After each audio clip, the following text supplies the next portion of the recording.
तो क्या हालचाल दोस्तों। Thank you so much for coming back to the channel. वैसे तो आज व्लॉग बनाने का बिल्कुल कोई प्लान नहीं था, बट कुछ एक ऐसी बात है जिस बारे में मैं सोच रहा था काफ़ी टाइम से, थोड़ी सी अवेयरनेस होनी चाहिए। और क्योंकि मैं अभी जिम आया हूँ, मेरे पास सिर्फ यही फ्री टाइम है, तो चलिए शुरू करते हैं।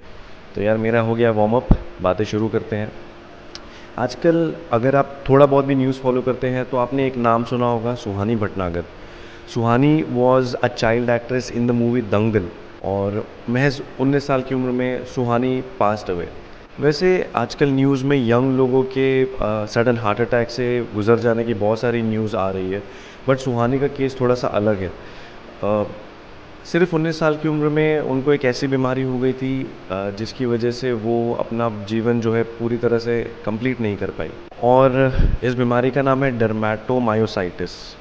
अब डर्मेटोमायोसाइटिस जो है वो बहुत ही रेयर कंडीशन है, और मैं स्पेसिफिकली इस बारे में एक अलग से वीडियो इसलिए बना रहा हूँ क्योंकि मेरी एक बहुत ही क्लोज़ फ्रेंड है जिसकी मम्मी इससे गुज़र रही हैं, और हमने बहुत ही करीब से इन चीज़ों को देखा हुआ है। और मैं चाहता हूँ कि अगर 10 लोग भी इस वीडियो को देखते हैं तो उन तक ये बात पहुँचे।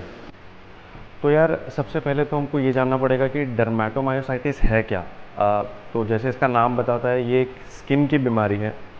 और इसमें कुछ ऐसा हो जाता है कि आपका जो इम्यून सिस्टम है वो आपके बॉडी के ख़िलाफ़ काम करना शुरू कर देता है। और इसके जो सिम्टम्स हैं इसमें सबसे कॉमन है आपके जो नकल्स हैं उस पे, एल्बो पर, और यहाँ सब जगह स्किन रैशेस होने लगते हैं बहुत ज़्यादा। मतलब ये खुजली वाले रैश नहीं होते, काफ़ी ज़्यादा अलग होते हैं, दिखने में ही अलग हो जाते हैं।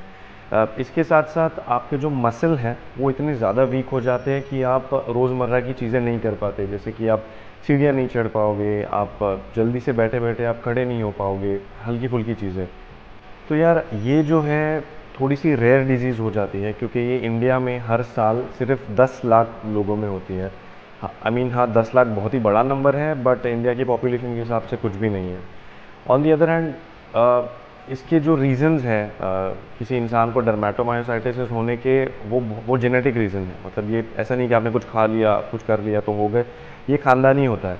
और यूजुअली जहाँ तक 2010 की एक स्टडी है उसके हिसाब से ये डिज़ीज़ सिर्फ औरतों में, सिर्फ नहीं बट ज़्यादातर औरतों में होती है, और लेट 40s से 60s के बीच में होती है। बट ये वहाँ तक सीमित नहीं है, और इसका बहुत बड़ा हमारे पास एग्जांपल सुहानी है। और रही बात कि इसको हम पहचानें कैसे, तो इसके कुछ इजी सिम्टम्स हैं, जैसे कि पहले मैंने बताया हाथों वगैरह में रैश होना। इसके अलावा बहुत ज़्यादा फटीग होना, यानी कि आप हल्के फुल्के कामों में भी थक जाए। जॉइंट्स में सोलननेस होना, बुखार आना। जब भी ये सब कुछ हो, आई थिंक आपको अपने डॉक्टर के पास जाके इस बारे में सीरियसली बात करनी चाहिए। और अगला सवाल ये आता है कि क्या इसका कोई इलाज है। अनफॉर्चुनेटली इसका अब तक कोई इलाज, कोई क्योर नहीं मिला है। इसी के साथ एक दूसरा सवाल आता है कि जिसको ये बीमारी हो जाए, क्या वो अपना एक फुल लाइफ, एक मीनिंगफुल लाइफ जी सकता है। तो इसका जवाब है हाँ। अगर आप इसको अर्ली स्टेजेस में डिटेक्ट कर लेते हैं और एक प्रॉपर मेडिकल ट्रीटमेंट फॉलो करते हैं, जिसमें थेरेपी, मेडिकेशन और बहुत कुछ आता है, आप एक नॉर्मल ज़िंदगी जी सकते हैं, जैसे कि डायबिटीज़ में होता है। तो यार एक चीज़ मैं क्लैरिफाई कर दूँ, I am clearly not a doctor. और ये वीडियो जो है बिल्कुल भी इस तरह इंटेंडेड नहीं है कि किसी ट्रीटमेंट के फॉर्म में इस्तेमाल हो। तो अगर आप ऐसी कोई भी सिम्टम्स झेल रहे हैं तो प्लीज़ अपने डॉक्टर से कंसल्ट कीजिए। रही बात ये कि क्या इस वीडियो को बनाने में मेरा कोई पर्सनल मोटिव या इंटेंशन है, तो हाँ बिल्कुल है। जैसा कि मैंने शुरुआत में बताया, मेरी एक बहुत ही करीबी दोस्त है जिसकी मम्मी इससे सफ़र कर रही हैं। जब हमें भी पता चला कि आंटी की तबीयत ख़राब है, तो हमें महीने लग गए सिर्फ ये पता करने में कि यार एग्जैक्टली हुआ क्या है और हमें किस डॉक्टर के पास जाना चाहिए। काफ़ी महीनों की ट्रीटमेंट के बाद ये भी समझ नहीं आ रहा था कि क्या ये ट्रीटमेंट सही है। तो यार 6-8 महीने की ट्रीटमेंट के बाद में भी हम एक प्रॉपर ट्रीटमेंट और एक प्रॉपर डॉक्टर ढूंढ रहे हैं। मेरी आपसे यही रिक्वेस्ट होगी कि अगर आपको इस बारे में बिल्कुल भी कोई आइडिया है तो प्लीज़ कांटेक्ट कीजिए। मैं डिटेल्स में अपना इंस्टाग्राम आईडी और ईमेल दोनों ही डाल दूँगा, और अगर मुझे इसमें कोई एडिशनल इन्फॉर्मेशन मिलती है तो मैं आपसे ज़रूर शेयर करूँगा।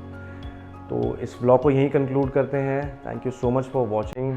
प्लीज़ इसको शेयर ज़रूर कीजिए, and see you in the next one.